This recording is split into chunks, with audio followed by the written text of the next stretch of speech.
Thank you, everybody. Do you know how much information I just gave away right now? But thank you, everyone, for being here, and thank you for telling me.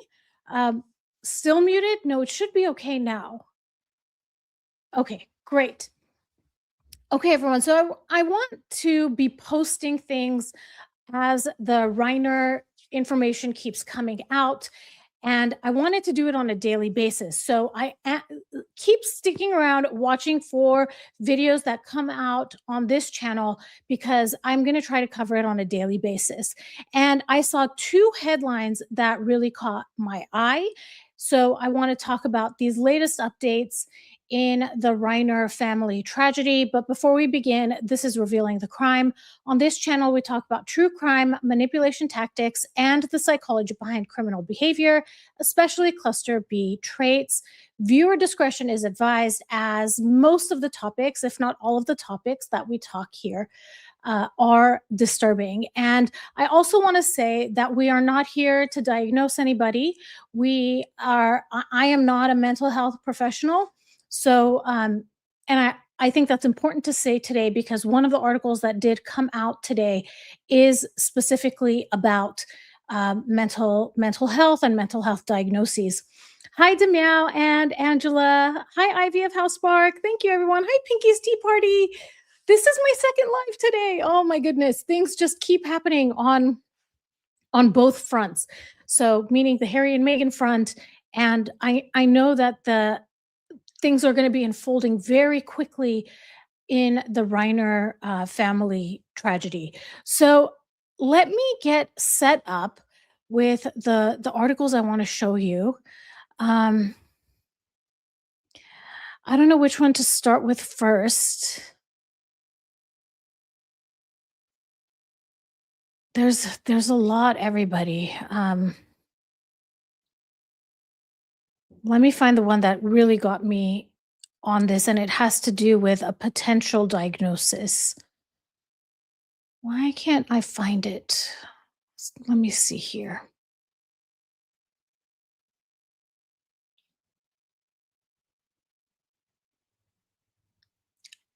Sorry, everybody.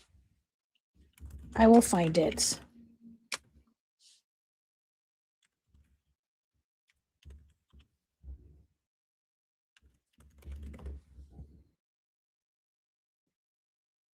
I specifically want the Daily Mail article because I can't find the Daily Mail version, but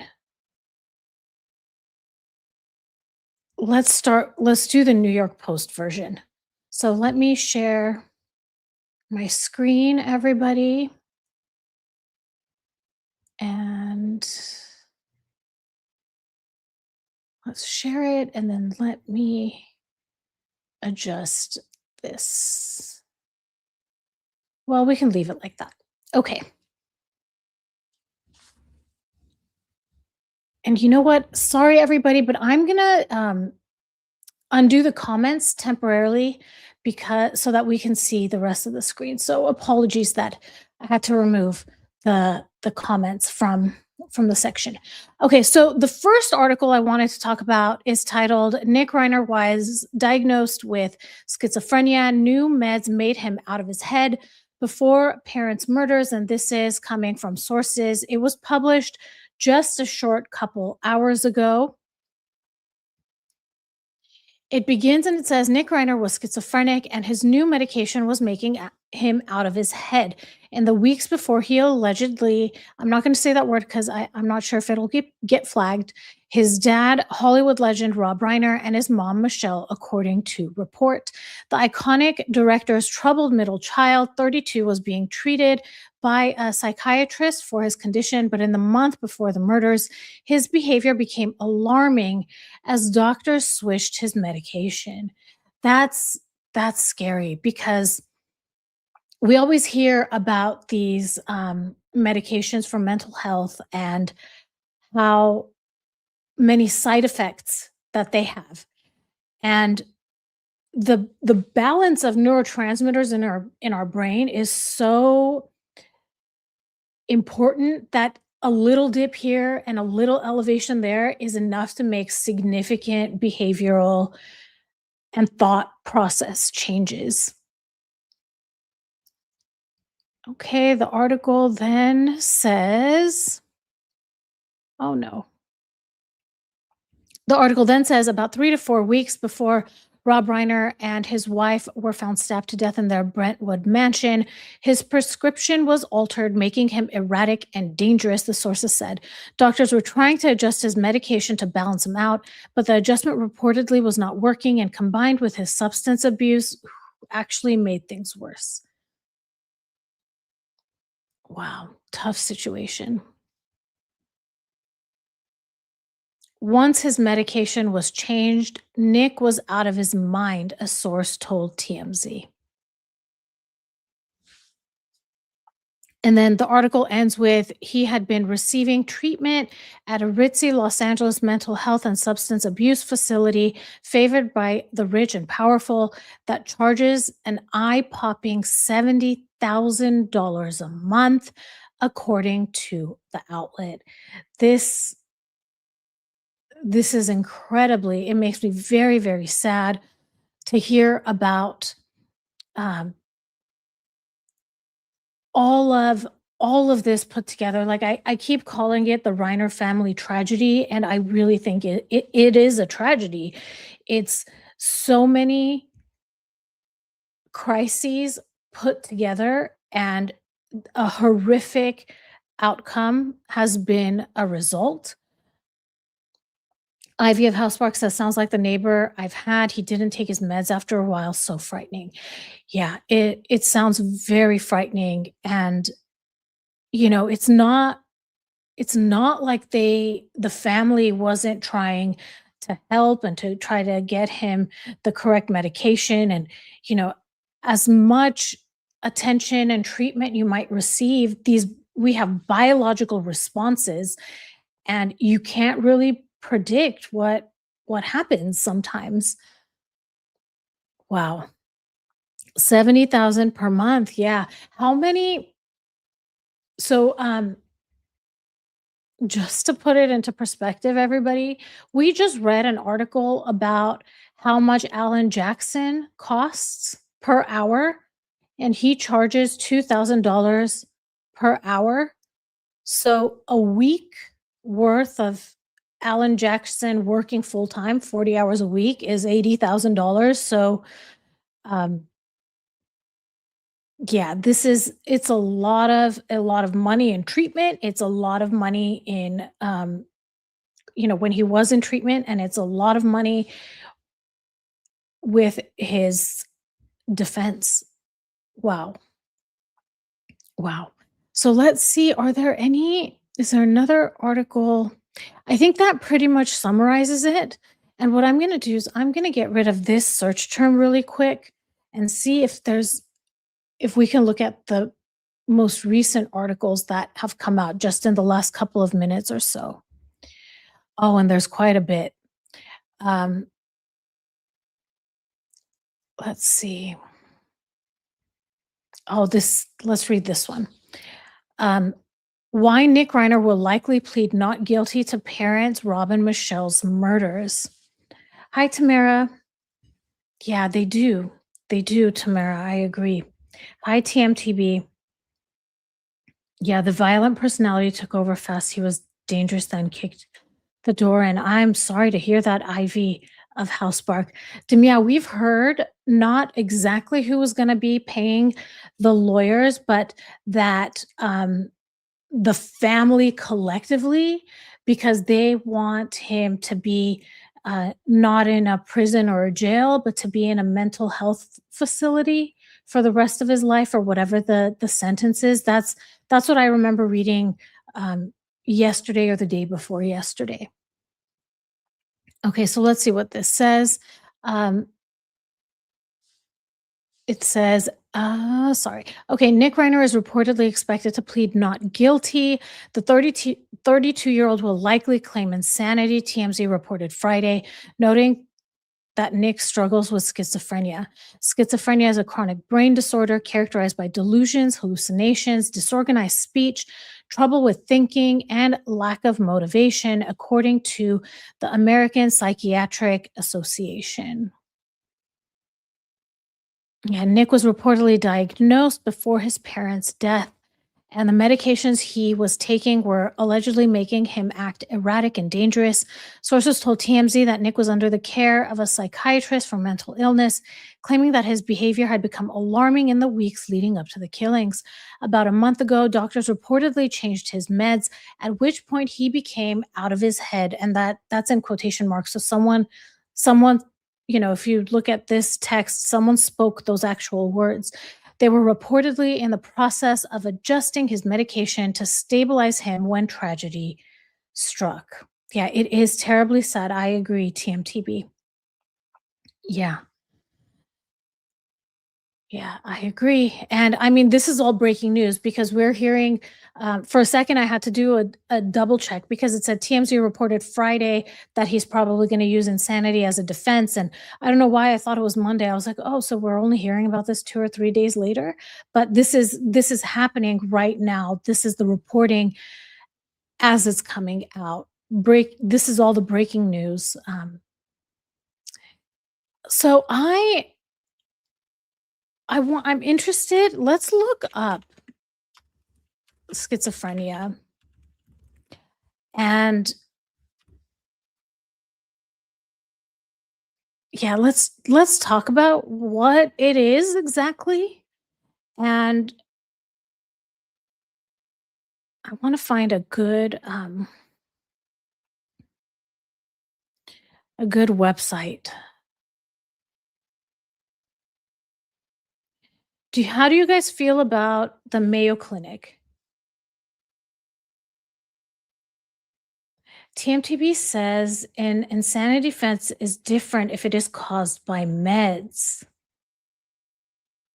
Meds are what happened to the guy who did the Aurora movie theater shooting. So TMTB, I don't want to say I have a personal connection to the guy from the Aurora movie theater shooting, but he and I were at the same university at the same time.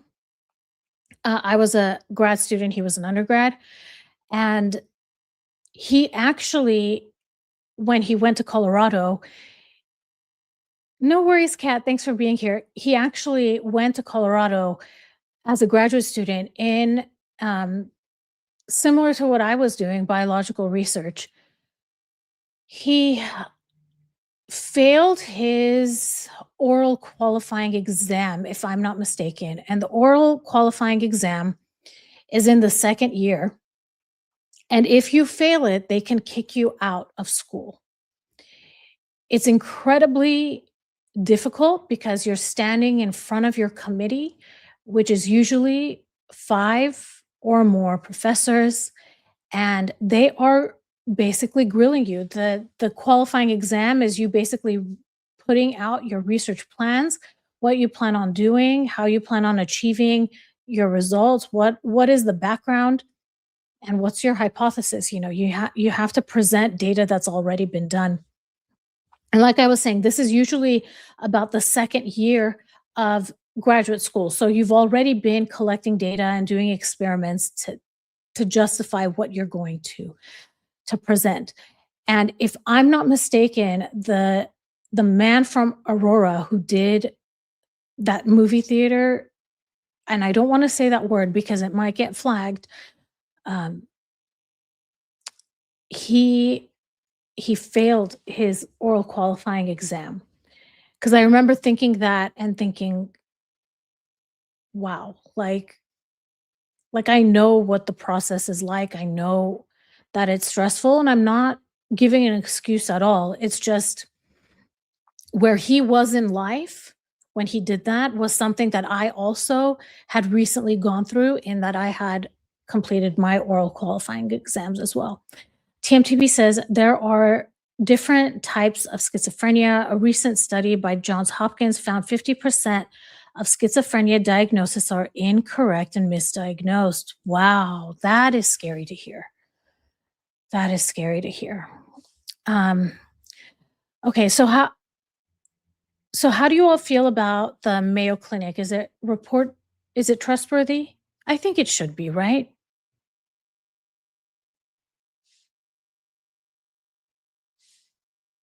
Okay, so here's what I'm gonna do. I'm gonna share this screen and we can talk through what schizophrenia is and then maybe after this, if this website doesn't talk about it, we can talk about the different types of schizophrenia. So let me share this tab instead. And I think I'll zoom in just a tad. There, that's better, isn't it? Okay. Um, Schizophrenia is a serious mental health condition that affects how people think, feel, and behave. It may result in a mix of hallucinations, delusions, and disorganized thinking and behavior. Hallucinations involve seeing things or hearing voices that aren't observed by others. Delusions involve firm beliefs about things that are not true. People with schizophrenia can seem to lose touch with reality, which can make daily living very hard. People with schizophrenia need lifelong treatment. This includes medicine, talk therapy, and help in learning how to manage daily activities. Okay, so Just Dawn says this is your favorite. Thank you, Just Dawn, for confirming that. World renowned Tamara says thank you. Okay, good to know. Good to know. I wanted because this is such a serious topic, and I what's the word I look at? I take what I do here very seriously. I don't want to give out bad information. I don't want to lead people in the wrong direction. These are very sensitive topics, very serious topics that, you know, we have all maybe come in contact with or maybe know someone who has struggled with schizophrenia, um, have known someone that has, or maybe we may be the one going through it. So thank you, Kat. I mean, I take this very, very seriously. Um, okay, so then it says because many people with schizophrenia don't know they have a mental health condition and may not believe they need treatment, many research studies have examined the results of untreated psychosis.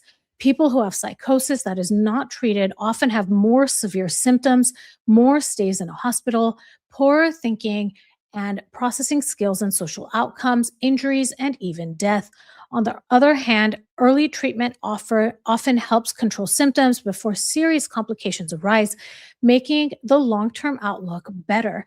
And I remember just in the last year or two seeing advertisements for a particular schizophrenia drug that talks about having like I don't know how like a normal life. And I remember because I mean, guys, I'm old. I'm 43. I mean, I'm not that old, but I'm 43. And when I was studying in college about schizophrenia, it didn't seem at the time that you could have a normal life, right? And now it seems the outlook is a lot more positive than even 20 years ago. Yes, cat medication can absolutely mess people up. Absolutely, it can. And I want to I want Oh my goodness. Oh, I love you guys. Sometimes and I remember one time my stepdaughter asked me when she was very young, and she would say, "How can we watch all these commercials about medication and they run through all of these horrible side effects that could happen?" And it comes down to a risk assessment, right? You take the risk of what happens if you take that medication, what is the likelihood of those side effects that people have seen, and the symptoms that you may be experiencing, right? So, for example, my and I'm going to bring up my dad. My dad had stage 4 colon cancer. He was they when he finally got checked into when he finally went to the doctors, they said he was a day to 3 days um, away from dying. He was gonna die, and they started chemotherapy immediately. And chemotherapy has side effects, but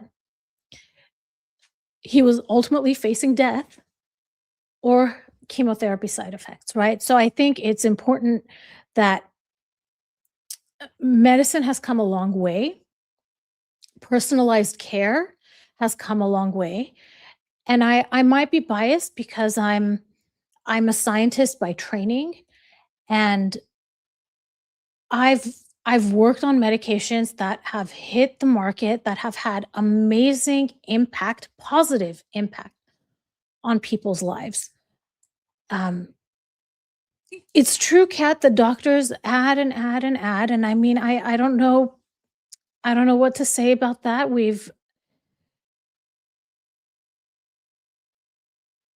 I know, Kat. I know, Kat. It's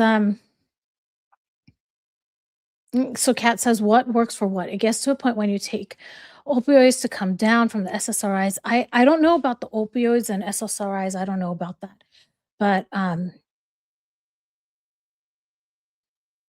don't know what to say about that, Kat. So of course there are side effects to all of this, um, but I want to say that these medications have also helped a lot of people too. Kat says I can be your case study. Well, Kat, I hope it's not anything really terrible. Hi, Kate. We are talking about the latest breaking news in the the Reiner family tragedy, and how um, Nick Reiner may have had schizophrenia, that he may be pleading insanity, and this is all stuff that's coming out today. Yes, TMTB, psych meds are tricky because they don't know the cause of the illness and are reaching for the solution. There are no physical tests. Yeah, yeah, I agree. I agree. Okay, so let's continue with this page. So let's talk about some symptoms of schizophrenia. Involves a range of problems and how people think, feel, and behave. Symptoms may include delusions. This is when people believe in things that aren't real or true. For example, people with schizophrenia could think that they're being harmed or harassed when they aren't. They could think they're the target for certain gestures or comments when they aren't. They may think they're very famous or have great ability when that's not the case. Or they could feel that a major disaster is about to occur when that's not true. Most people with schizophrenia have delusions. The next one is hallucinations. These usually involve seeing or hearing things that other people don't observe. For people with schizophrenia, these things seem real. Hallucinations can occur with any of the senses, but hearing voices is most common. The next symptom, disorganized speech and thinking. Disorganized speech causes disorganized thinking. I, I wonder. I'm curious about that statement because I always thought I always feel like I think and then I talk. So I'm surprised that the sentence is said this way. I'm not sure if there's a reason why it's said this way. Um, like it's a feedback loop, like you have disorganized speech and then you hear yourself talk and that causes disorganized thinking. I'm not sure. But it says it can be hard for people with schizophrenia to talk with other people. The answers people with schizophrenia give to questions may not be related to what's being asked, or questions may not be answered fully. Rarely, speech may include putting together unrelated words in a way that can't be understood. Sometimes this is called word salad. Well, doesn't that make what we call what Megan does word salad? Doesn't that diminish? I don't know, guys. I don't know. This bothers me when we use the term word salad to describe how Megan talks. Because Megan's goal for talking like that is to confuse and manipulate people versus in this instance we're talking about someone with schizophrenia.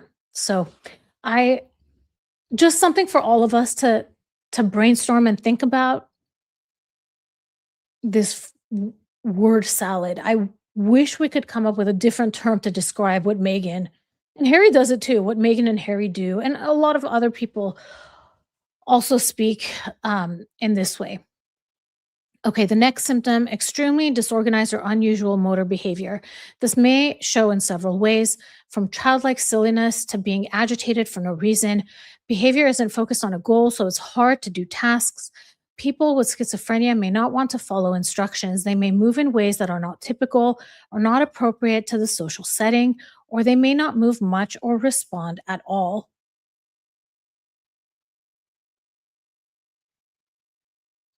Yeah. Oh, Miss Chloe. So Miss Chloe says he was likely self-medicating as a young teen, which masked real illness. So Demyao, I don't know if we can change it for the disorder, but maybe we can change it for Megan. And I say that because if if it's in the Mayo Clinic, I would imagine that this is something that's like I feel we have much more control over what we say about Harry and Meghan um, than an impact we could have on on the medical definition of the symptom. Yes, motor movement issues are dopamine issues. So if we talk here about it, sure, we can call it word chaos. Yeah. Yes, I agree. TMTB motor movement issues. I don't want to say 100% that they are, but I know that they can be. So, you know, my painting right back here, everybody. I've told you my uncle painted that, and my my uncle, he's no longer with us. In 2005, um, he did what Kat just mentioned in the chat, and he had been diagnosed with Parkinson's disease. In Parkinson's disease, the dopamine is it that the dopaminergic neurons die? I think they do. So then what they do is they try to dopaminergic neurons are the ones that produce dopamine, and everyone in the coercive conversation. I love that. We can stick to BSing for Megan. That's what Ivy of House Park says. You guys are great. Coercive conversation. I love that too, TMTB. Miss Chloe, I don't know why he wasn't admitted. Maybe when you've been seeing a family member struggle for so long and nothing terrible had happened, you're more likely to, I don't want to say sweep things under the rug, but be more inclined like, okay, we've been through this before, so we just need to ride this out, maybe. So so as I was saying, my uncle, he had Parkinson's disease and he could no longer paint. That's why this painting is so important to me. It's sentimental. Yeah. And we don't have Parkinson's disease in my family. No one has ever been diagnosed with it. My uncle lived in his studio for decades. And his studio smelled like paint. He was an artist. So I always wonder if inhaling that day in and day out could have caused the dopaminergic neurons to die. Um, yeah. And so the reason I mention all of that too is that when they put my uncle on medication for the Parkinson's, it severely impacted his motor skills. And so that's why I was saying about dopamine and movement because I remember my uncle had a very hard he would what is it? Is it called the something shuffle? I think maybe. I may be completely wrong. I don't know. Um, Okay, and then let's go to the last symptom. It says the negative symptoms people with schizophrenia may not be able to function in the way they could before their illness started. For example, they may not bathe, make eye contact, or show emotions. They may speak in a monotone voice and not be able to feel pleasure. Also, they may lose interest in everyday activities, socially withdraw, and have a hard time planning ahead. It's heartbreaking. It's heartbreaking. Yeah. Um, it says symptoms can vary in type and how severe they are. At times, symptoms may get better or worse. Some symptoms may be present at all times. People with schizophrenia usually are diagnosed in the late teen years to early 30s. In men, schizophrenia symptoms usually start in the late teens to early 20s. In women, symptoms usually begin in the late 20s to early 30s. There also is a group of people, usually women, who are diagnosed later in life. It isn't common for children to be diagnosed with schizophrenia. Angela says, I think you're right, Tiffany. They were riding a roller coaster so long that it was just another ride. Yeah, because nothing so tragic had happened before. And maybe they thought, we've seen this happen before. We have an explanation. It's his medication. And once they get the medication right, things will be better. Um, you never think that. I mean, I hope we never think that we are around someone that could be capable of that, right? Um, yeah. Okay, so I want to see if they talk about. Okay, so they don't really talk about what the medical treatment is in terms of actual medication that's prescribed. Oh my goodness, you guys, it's horrible. It's horrible. Let's Let me go back to this tab. Let's see. Let me reload this page. Let's see if anything breaking has come out in the last few minutes. Not really. Did they say he was diagnosed weeks before or that his medicate? I don't think this is true, right, everybody? That's not what we read. I don't remember that. Let's go.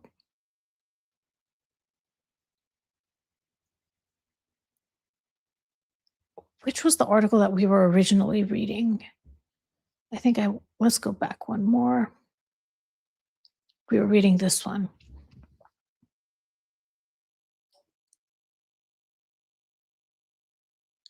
Okay, so I don't see it says when he was diagnosed.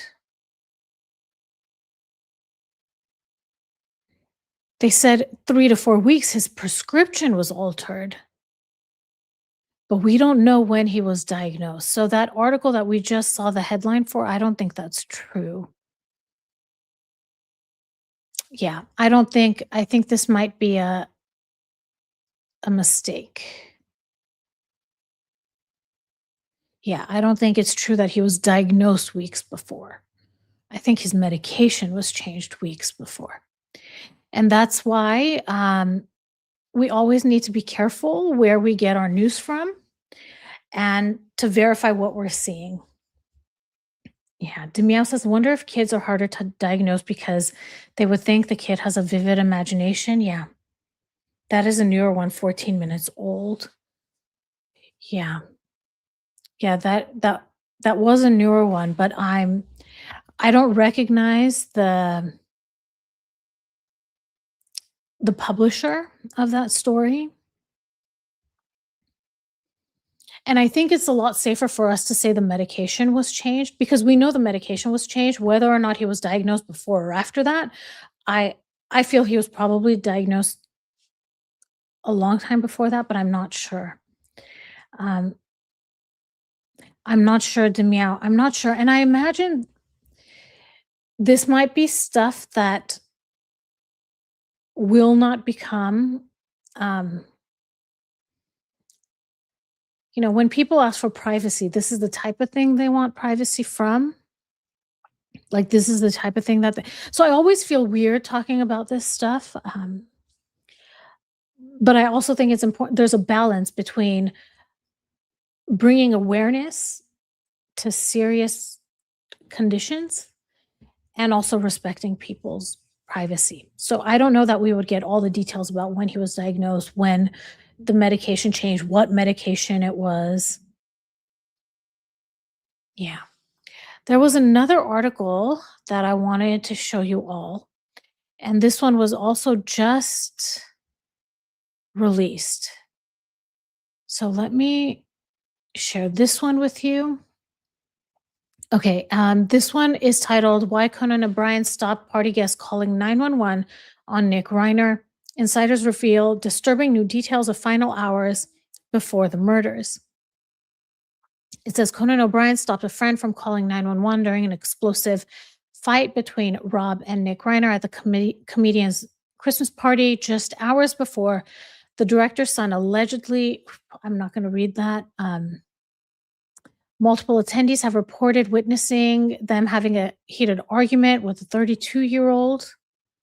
Nick is said to have been behaving erratically all evening, but one source familiar with the party has now told the Daily Mail the spat grew so intense that at least one guest suggested calling the cops to intervene. They got in an argument, the father and the son. It got so bad and loud, someone wanted to call the police and report it. But Conan stepped in and said, "It's my house, my party. I'm not calling the police." He talked them out of calling the police. So now things are starting to, um, puzzle pieces are starting to come together because we have heard how much of a hard time Conan O'Brien was having with this. So maybe he's reflecting on this decision. Another source corroborated this account, saying party guests had raised concerns about Nick's mental state and suggested contacting the cops before O'Brien shut the idea down. It says when it was hitting the fan, somebody said we need to call the police. The conversation was about getting this kid put into a mental health hold, the second source told the Daily Mail.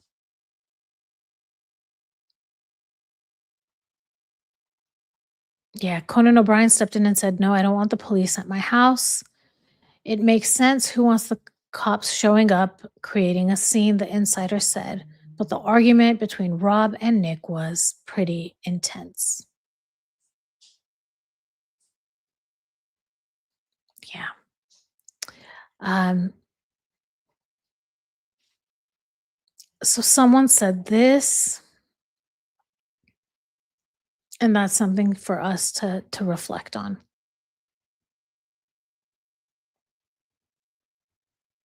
Yeah. Okay, everyone. Let me put the comments back on stage so you can all see the conversations that are being had in the chat. We'll find out maybe during the trial. Demille says to get him in a mental health institution instead of prison. I mean, it seems I don't know how the prison system works.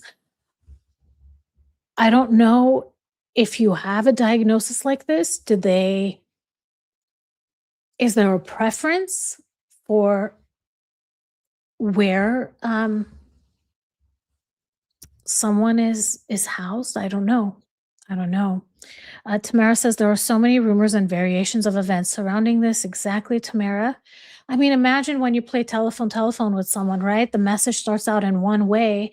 By the time it gets to the next person, and everybody has different perspectives. You know, you can all be at the same event, but have a completely different interpretation of what happened. Yeah. Kat says drinking on meds is not good. Agreed. Agreed. Alcohol is a depressant. So, yeah, it's not a good idea. Um, so, yeah, that's all I have for updates on the Reiner case today. This is the most breaking and up to date news about it. Um, if you are all good, I have another topic we can talk about. It is about Harry and Meghan, so you all tell me in the comments if you want to do that. It's in preparation for a video that I'm going to be that I want to record today, but I could either record it with all of us chatting about it, or I could just record it and post it later. So let me know in the comments what you want to do. And I will wait. There are 23 of us here. Yes, go on, Ivy of Housebark says. Reveal their crime. So this one is actually revealing the narc. This is going to be a story for revealing the narc. Okay, so my mouse. Okay, here. Let me prep that one. That one is a PDF that I prepped. Get to it, TMTB says. Hi, Jen J. Now, where did I store it? It's on my desktop. In this folder, and there's the PDF. Okay.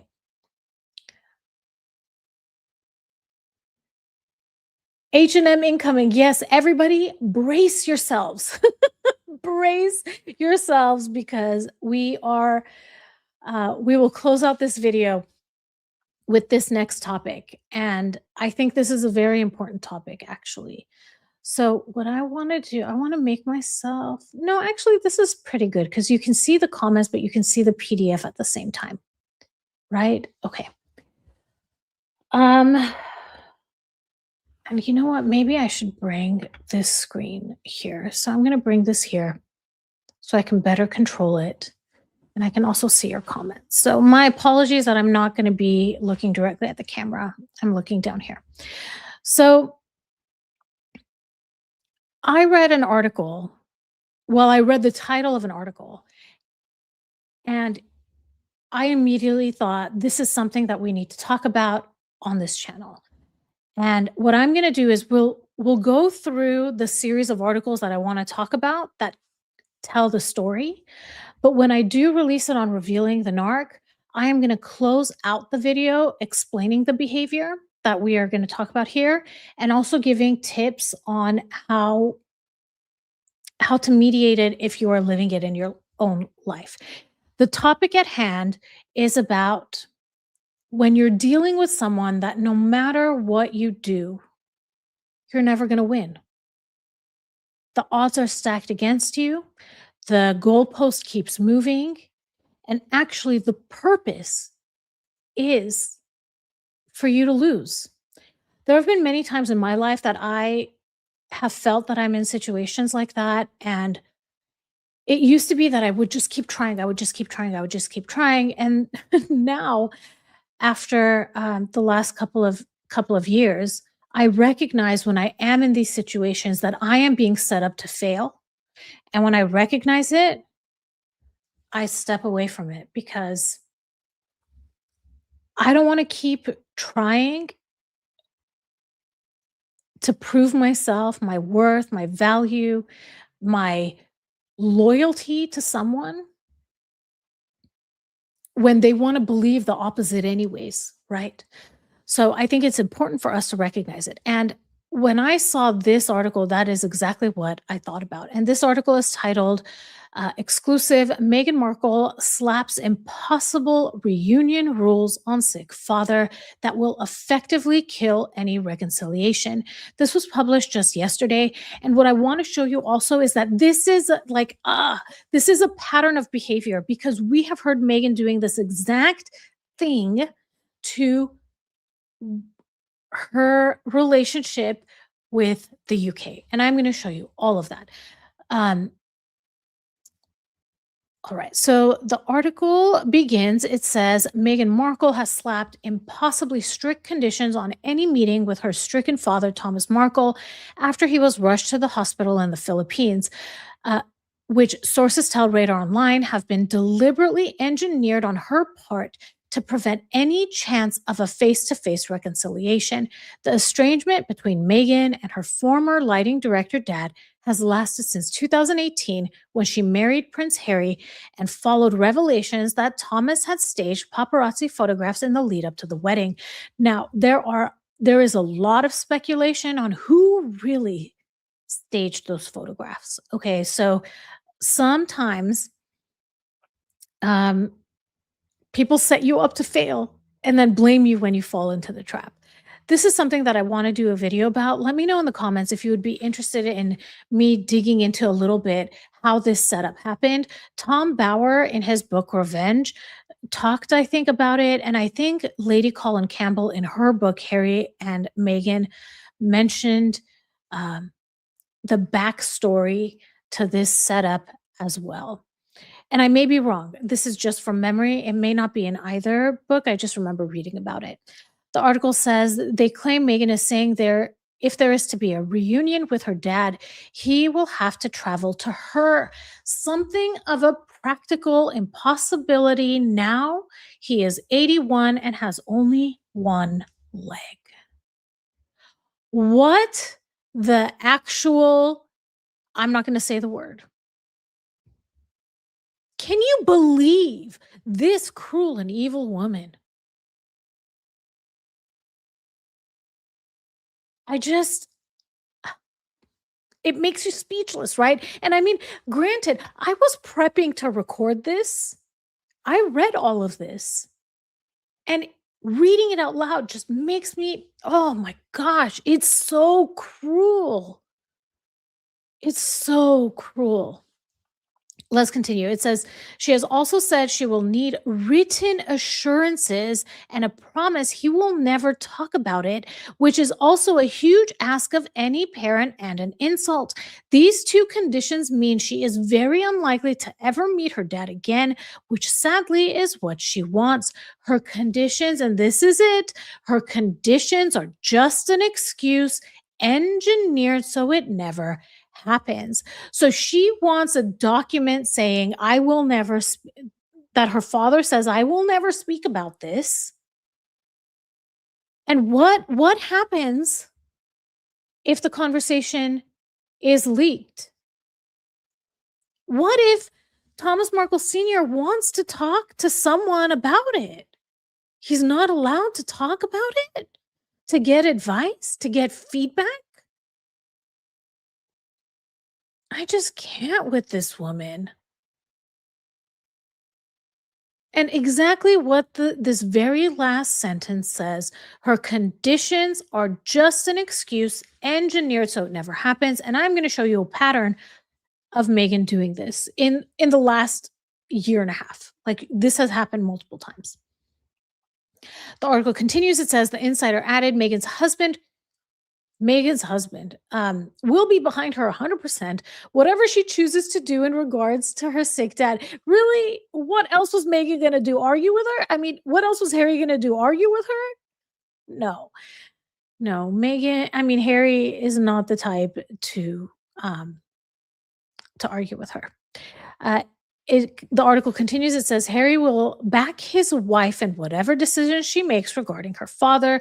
The source explained it would be wonderful if Thomas could see his grandchildren and his son-in-law before it's too late and rebuild a connection with the daughter he cares for deeply. And Harry knows this, but it is a case of what Meghan wants, Meghan gets in this and most other cases in their marriage. This I absolutely believe. And I just want to say, Meghan has control over all of their relationships. Harry can't tell Meghan whether or not to talk to her father, but I am sure Meghan tells Harry what needs to be done in his relationship with his family. So this is not a two-way street by any means. This is, one person controlling all of the isolation. And actually, that's a good way to say it. This is one person controlling all of the isolation. Let me see your comments. This is what I feel too, Jen J. She would leak it and blame it on him. Exactly. This is exactly what I feel would happen. I absolutely agree. And Demiao says, I wouldn't sign for the letter in the first place and refuse to be videotaped. Yeah, so those are the other conditions that I think happened. I haven't followed it very closely, but when the letter was given to Thomas Markle Sr., these were the conditions that he needed to be videotaped receiving it or something along those lines. Yeah. Okay, let's continue. Meghan's conditions, which require her father to fully submit to her terms, are likely to end any possibility of reconciliation. They added, it appears intentional. She is setting them, knowing it will prevent a meeting. Absolutely, that is what she's doing. This is her trying to put on the facade of, look how kind I am. I absolutely want to see my dad, but I want him to do this. And then there's actually a point we'll see later. She says, this is how I enforce my boundaries. And then if the person doesn't meet them where they want it, then they become the villain. I didn't ask that much of my dad. I just wanted him to not talk about what we talked about. That's all I asked of him. He's the one that's not willing to promise he won't talk about it. It's his fault. He didn't meet the goalpost. He's the one that doesn't want it that bad. When in fact, we know the opposite is true. It's such manipulation and gaslighting. Okay, so we have heard over the last year and a half or so that Meghan has used this same type of behavior in sabotaging Harry's reconciliation attempts with his family. Now, I want to say that a lot of what we're going to read now is from online publishings and unnamed sources. So, what I want to do is we are going to take these stories surface level. And I say that because in order for us to make this applicable to our lives and to learn lessons from it, if we are here questioning the exact details of what happened, we are going to lose sight of what is going to benefit us. There are so many other channels that talk about the verification of all of these stories. So we are going to take these stories as surface level and use them as metaphor, as analogies of things that we may experience in our own lives. So this particular article just came out October 22nd, and it says, this was in Radar Online as well, and it's titled Meghan Markle's insane ultimatum to Prince Harry and royals that would allow him to return to the firm is proof she never intends on returning to Britain. So she's doing the same thing here, and her ask here is that she is demanding to never be in the same room as Queen Camilla if Prince Harry attempts to get her back into the royal family. How? How? How do you expect your stepmother-in-law to never be in the room? It's impossible. It's a goalpost that you can't reach. Yeah.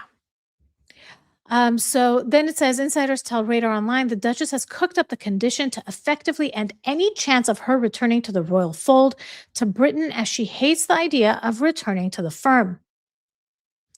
A royal insider said Meghan's been absolutely firm that she won't share a room with Camilla, no matter the occasion. She's calling it a boundary. And that's important because sometimes these words that are meant, when they're used in a healthy fashion, mean a lot. But sometimes in the wrong hands, these words are used as a tool to manipulate. And then the article says, but inside the palace and in Harry's eyes, it's viewed as a deliberate barrier, a way of making her return to royal life unworkable. It's her saying, I'll never go back to the royal family with Harry. Absolutely agree. TMTB says, full disclosure, I have issues with all of the Markles. And that's just it, TMTB. I think a lot of people have that opinion. And that's okay. What we are doing here is just looking at the situation of someone creating an impossible ask of someone else and how that is done in order to make sure to sabotage what it is. So I completely understand. Many have the same opinion as you do, TMTB. Sorry, everyone. Okay, let's continue. Next article. This one was published just 2 weeks before that, again in Radar Online, September 19, 2025. And this one is titled Prince Harry Hit with Horrific Ultimatum from jealous wife Meghan Markle to let his lost love, Catherine, oh, Radar Online, get it right, Catherine, go forever. There was something I wanted to say about this. Oh, you all know how I found these articles? Because I remember reading them over the last year and a half, and I needed to find them so I could make this video. So all I did a Google search Meghan Markle ultimatum, and you would be shocked at how many articles talk about Meghan Markle giving an ultimatum. Because this is someone that is not willing to sit and come to a consensus, come to, why am I losing the word? Oh my gosh, I can't think of the word. Compromise. Come to a compromise. Meghan's not willing to do that.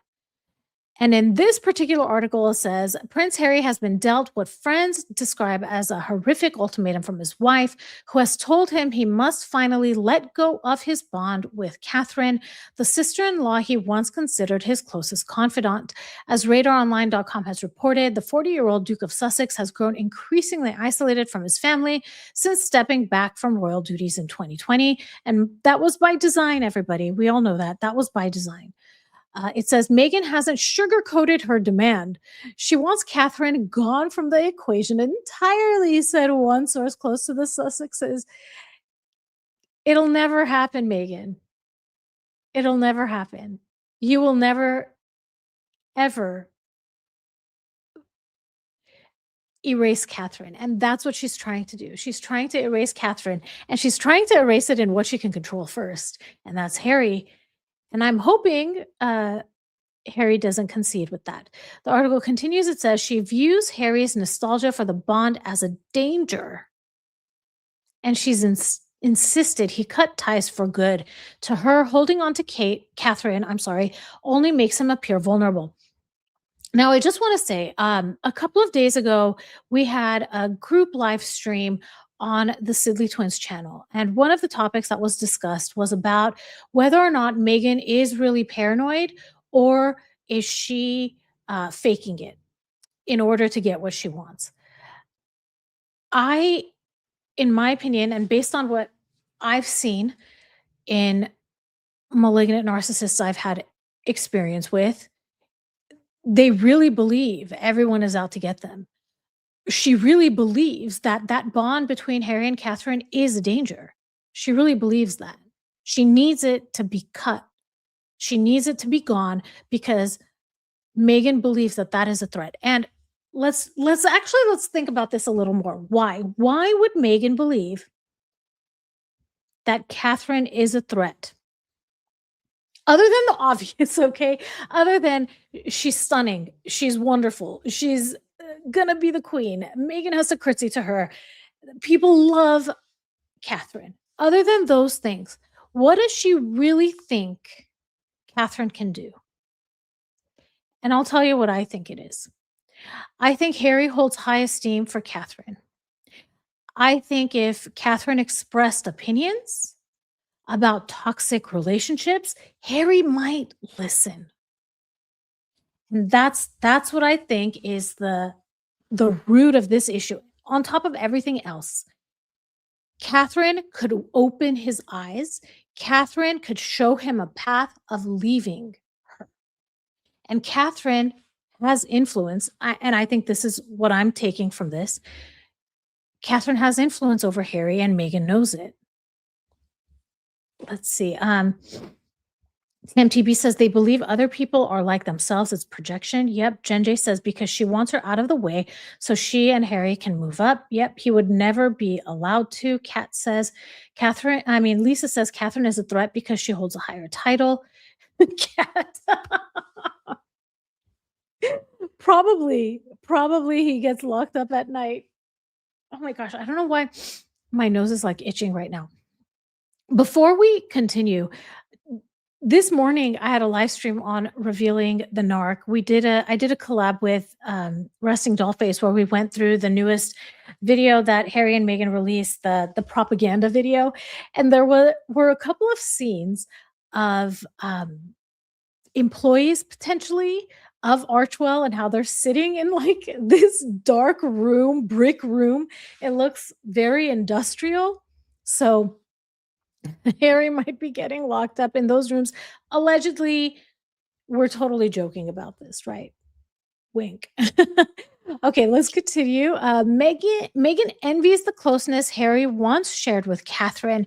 She can't stand watching him long for someone tied to the royal life she fought to escape. To Megan, Catherine symbolizes that past, and she is determined Harry won't drift back towards it. See, this is essentially what we were saying.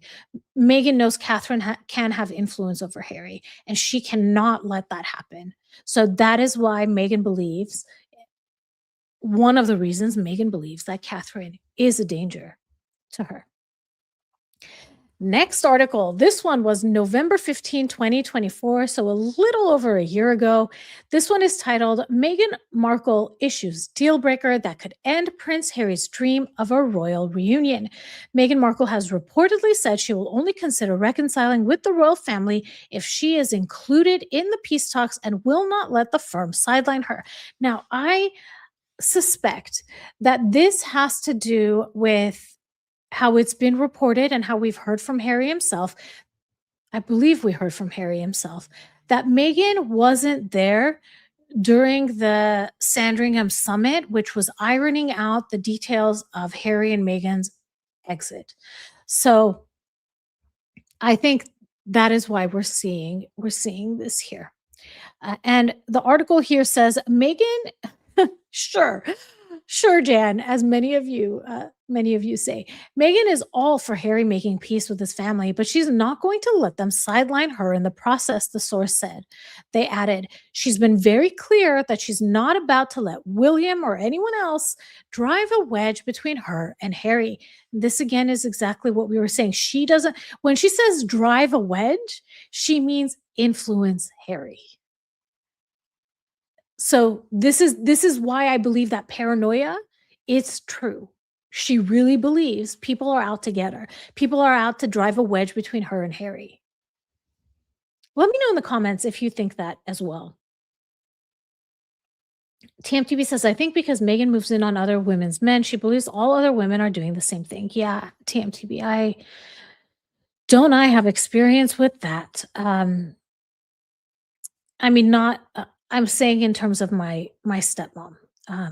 She was exactly like that, and she always thought my dad, but my dad was never. So, anyways, she's a nut.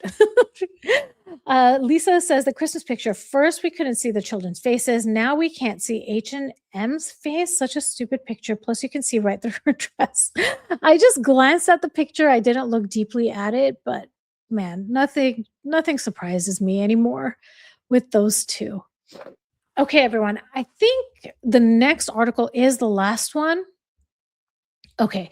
So this article is a little bit different than all the other ones that we've been talking about because so far everything we've said is Meghan setting the ultimatum. This last article, which was published just 3.5 months ago, September 3rd of this year, is Harry making a list of demands. Those demands came from Meghan, in my opinion, and you'll hear why. The article says Prince reconciliation at a price. Prince Harry's list of demands ahead of his UK return and reunion with King Charles III leaves palace courtiers reeling. Prince Harry has reportedly drawn up a list of 3 key demands before agreeing to reunite with his father, King Charles III, a move palace insiders say has left courtiers reeling. Okay, it says, according to royal and celebrity reporter Rob Shooter, Harry has set 3 major conditions before sitting down with his 76-year-old father. This list of demands is so bold, it has royal courtiers reeling. The first demand is for full security for himself, his wife, and their children to be paid for by the king. First demand. Second, he wants Buckingham Palace to take control of press management and paparazzi. Harry doesn't want another trip where he feels unprotected and exposed. How can this happen? How do you expect to control the press? It's an impossible ask. So this is exactly, these are um, requests that are impossible to meet. Oh my goodness. And then it says, finally, and the most contentious of all, is Harry's demand that Meghan be treated as HRH, complete with bows and curtsies, even though she quit royal duties in 2020. Harry insists Meghan must be treated as HRH and insider claims. That means family members must show her the formal respect of bows and curtsies. Harry is offering reconciliation, but at a price, and that price includes the entire royal family bowing to Meghan. An impossible ask, similar to how we started off this video of Meghan's asks of her father. Oh my goodness. So let me stop sharing and let's get this back up here. Oh no.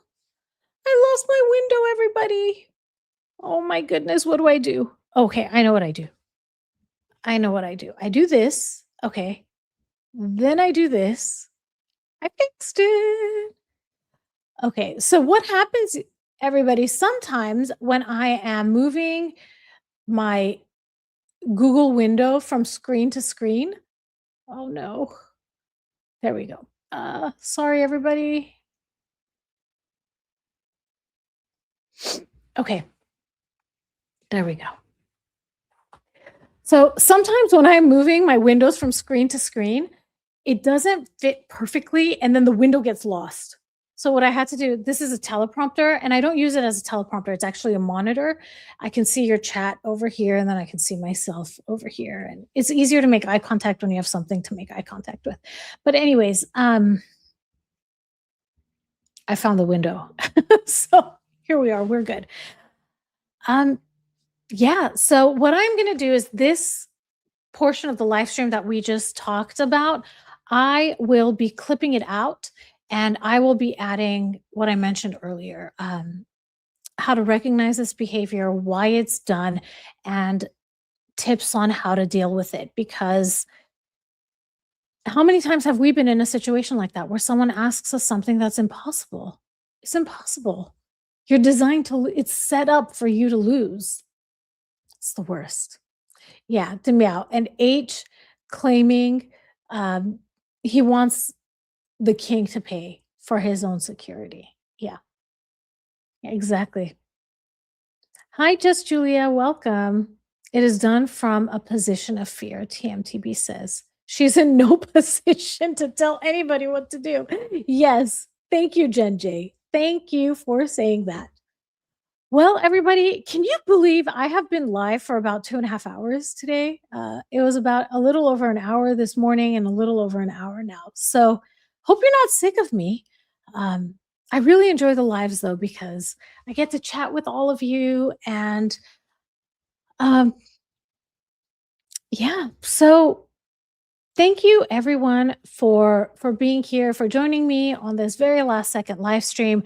I'm going to be following the Reiner family tragedy very closely, and I hope you all have a wonderful, amazing weekend, and I will talk to you all soon. Bye, everybody.